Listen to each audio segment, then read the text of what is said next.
Hello student, कैसे हैं आप सब। एक बार पुनः शिव कोचिंग क्लासेस पर स्वागत है। उम्मीद करता हूं आप सब अच्छे होंगे, मस्त होंगे, बेहतर होंगे, आपकी पढ़ाई बेहतर चल रही होगी। 11th क्लास की केमिस्ट्री में आज का टॉपिक है परमाणु और अणु में अंतर। चाहे आप बच्चों यहाँ पर परिभाषा तैयार करें, चाहे आप ये तैयार करें कि परमाणु और अणु किसे कहते हैं, इसका डिफरेंस निकालो। एग्जाम में क्वेश्चन पूछा जाता है, सीधे 3 अंक का पूछा जाएगा या तो 4 अंक का पूछा जाएगा कि परमाणु और अणु में अंतर।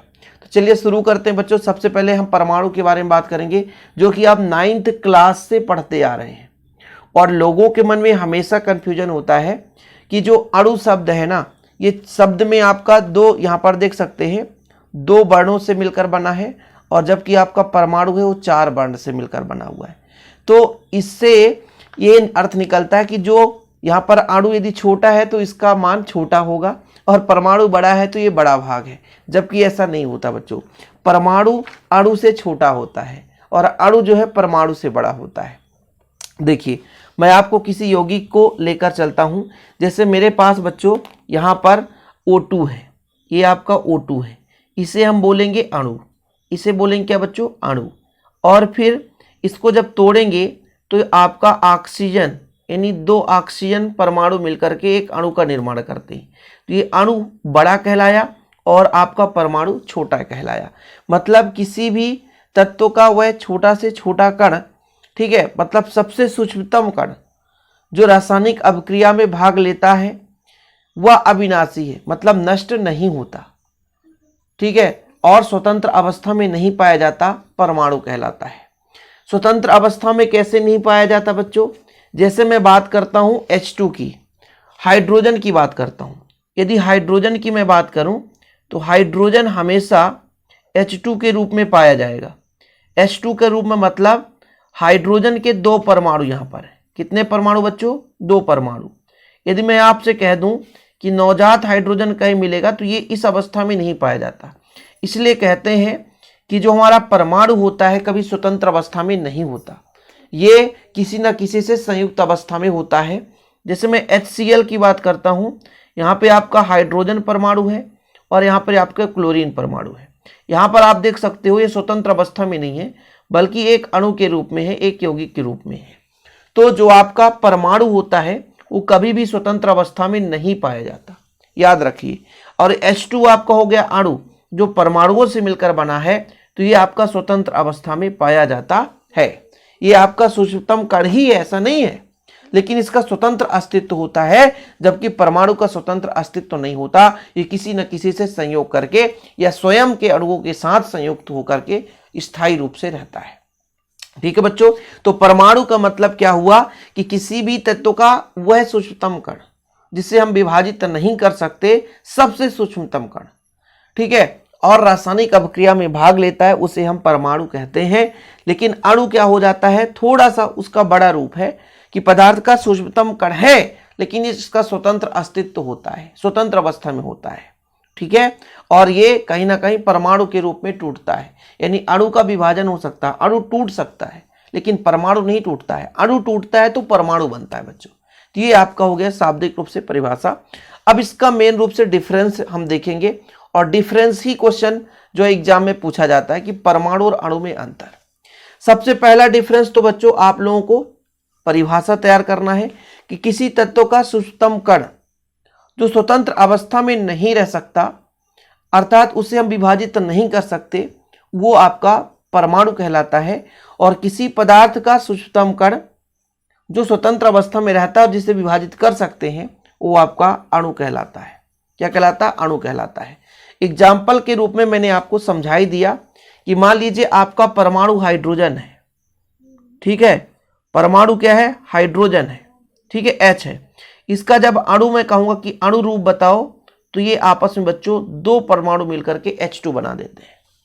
ऐसे मैं बात करता हूं, परमाणु हमारे पास ऑक्सीजन है, ये ऑक्सीजन, नवजात ऑक्सीजन। जब मैं अणु की बात करता हूं बच्चों, तो 2 परमाणु मिल जाते हैं तो अणु का निर्माण कर लेते हैं। तो यहां पर आप देखो, जो परमाणु है सूक्ष्मतम कण है, इसे विभाजित नहीं कर सकते, लेकिन अणु को हम विभाजित कर सकते हैं। यहां पर परमाणु ऑक्सीजन है, इसे विभाजित नहीं कर सकते, और ये छोटा रूप नहीं हो सकता, लेकिन अणु को हम विभाजित कर सकते हैं। तो भाई साहब, यहां पर निष्कर्ष से निकला कि ये भी पदार्थ का सूक्ष्मतम कण भी है, ये भी आपका अणु भी सूक्ष्मतम कण है, लेकिन जो अणु है वो विभाजित हो जाता है, लेकिन परमाणु विभाजित नहीं होता। इसलिए तो कहते हैं कि परमाणु H सिंगल कभी नहीं रहता, वो अणु के रूप में ही रहता है। इसलिए कहते हैं ये स्वतंत्र अवस्था में नहीं रहता। सिंगल हाइड्रोजन नहीं रहता, सिंगल ऑक्सीजन नहीं रहता, सिंगल क्लोरीन नहीं रहता, किसी न किसी अन्य एलिमेंट्स के साथ वो जुड़कर रहता है, किसी न किसी अन्य परमाणु के साथ वो जुड़कर रहता है, या स्वयं परमाणु के साथ भी जुड़ करके अणु का निर्माण कर लेता है बच्चों। तो परमाणु सूक्ष्मतम कण है जो स्वतंत्र अवस्था में नहीं रहता, किसी न किसी से संयुक्त रहता है, लेकिन अणु भैया जो स्वतंत्र अवस्था में रह सकता है।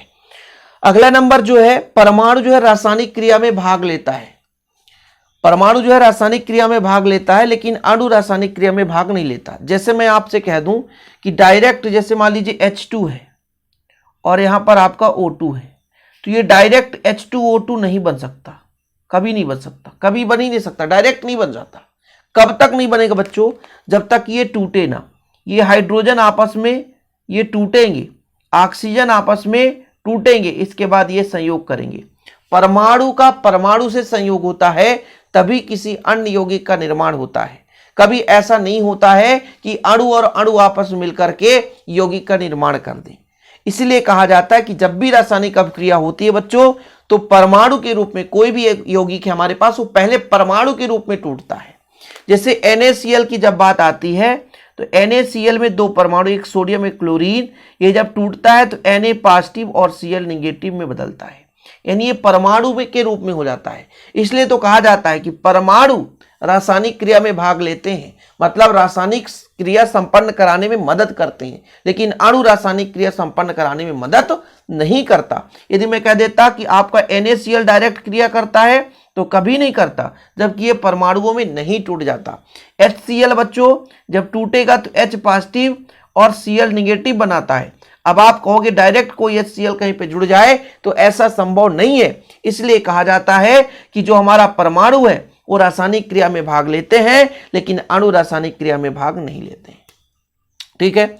जब बच्चों रासायनिक अभिक्रिया संपन्न होती है तो परमाणु विभाजित नहीं हो सकता, क्योंकि सबसे छोटा है, वो डायरेक्ट क्रिया कर लेता है। लेकिन जब रासायनिक क्रिया की बात आ जाती है तो अणु विभाजित होता है। मैंने आपको बताया बच्चों, जैसे हमारा HCl एक अणु ही है, परमाणु से मिलकर बना है, ये टूटता है तो H पॉजिटिव और Cl नेगेटिव बना लिया। ठीक है। O2 है, ये साधारण भाषा में डायरेक्ट क्रिया करेगा नहीं बच्चों, ये ऑक्सीजन दोनों अलग होंगे। तो पहले अणु टूटेगा, जब हम अणु को किसी रासायनिक अभिक्रिया में भाग मतलब प्रदर्शित करते हैं, यानी किसी रासायनिक अभिक्रिया में उसको संयोग कराते हैं, क्रिया कराते हैं, तो जो हमारा O2 है वो टूटता है नवजात ऑक्सीजन में, परमाणु में, तभी वो क्रिया करता है। ठीक है। अब जैसे मान लीजिए किसी एक तत्व की बात करता हूं, एक तत्व के सभी परमाणु समान होते हैं, ठीक, और अणु आपका एक ही परमाणु से भी मिलकर बना हो सकता है और अलग अलग परमाणुओं से मिलकर भी बना हो सकता है। जैसे HCl हो गया, एक परमाणु हाइड्रोजन का, एक परमाणु क्लोरीन का, तो यहाँ पे अलग अलग परमाणुओं से भी मिलकर हम उसे बना हुआ मान सकते हैं। ठीक है बच्चों, तो ये आपका डिफरेंस है। मैंने जो समझाया उम्मीद करता हूं आप समझ गए होंगे। एकदम बेसिक चीजें रहती है बच्चों, माइंड में आपको फीड करना है कि भाई ऐसा मत सोच लेना कि परमाणु बड़ा शब्द है तो बड़ा होगा, ऐसा नहीं। परमाणु सबसे सूक्ष्मतम कण है, इससे हम विभाजित नहीं कर सकते, और यही रासायनिक क्रिया में भाग लेता है, क्योंकि पदार्थ का सबसे सूक्ष्मतम कण ही रासायनिक अभिक्रिया में भाग लेता है। अणु बड़ा होता है, रासायनिक क्रिया में भाग नहीं लेता। अणु यदि रासायनिक अभिक्रिया में हम उसको दर्शा रहे हैं तो अणु पहले परमाणु में टूटेगा, तभी रासायनिक अभिक्रिया संपन्न होगी, अन्यथा रासायनिक अभिक्रिया संपन्न नहीं हो पाती। ये चीज आपको नोट करना है बच्चों। ओके, उम्मीद करता हूं आप लोग समझ गए होंगे। वीडियो पसंद आए तो लाइक करके शेयर कर दीजिएगा, और ऐसे वीडियो पाने के लिए चैनल को सब्सक्राइब कर लें बच्चों। 11th क्लास का प्रॉपर नोट्स लेना है तो कांटेक्ट नंबर में दे दूंगा 9685299149, 9685299149। इस नंबर पर कांटेक्ट कर सकते हैं। 100 रुपीज चार्ज है, लेकिन प्रॉपर रूप से हैंड रिटन नोट्स मिलते हैं। वैसे जो मैं पढ़ाता हूं इसका स्क्रीनशॉट लेकर आप नोट्स प्रॉपर रूप से बना सकते हैं। फिलहाल आज के लिए इतना ही, मिलते हैं अगली वीडियो के साथ बच्चों। जय हिंद, वंदे मातरम।